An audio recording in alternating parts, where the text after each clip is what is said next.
Ramainya polemik ijazah Jokowi ternyata turut menyeret nama sejumlah pihak. Salah satunya dosen pembimbing akademik Jokowi di Fakultas Kehutanan UGM, yaitu Kasmujo. Kasmujo bahkan sampai digugat ke Pengadilan Negeri Sleman oleh advokat dan pengamat sosial Insinyur Komardin. Ia dilaporkan atas dugaan perbuatan melawan hukum yang berkaitan dengan ijazah Jokowi sejak 5 Mei 2025 yang lalu.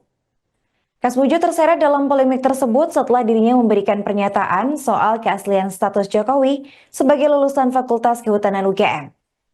Ia menggambarkan siswa didikannya itu sebagai pribadi disiplin, teliti, dan memiliki etos belajar yang tinggi.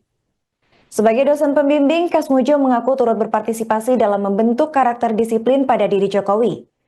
Kasmujo bahkan mengaku sering diundang Jokowi ke dalam sejumlah acara, termasuk saat Jokowi sudah berstatus sebagai pejabat publik.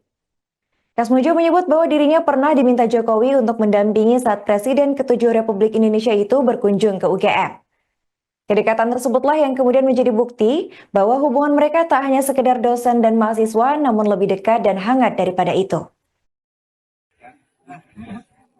Alhamdulillah, saya kaget tinggal hari tidak kaget karo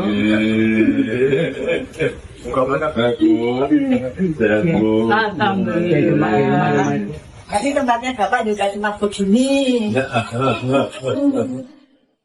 Anaknya panggil di sini. Masa Jogja loh?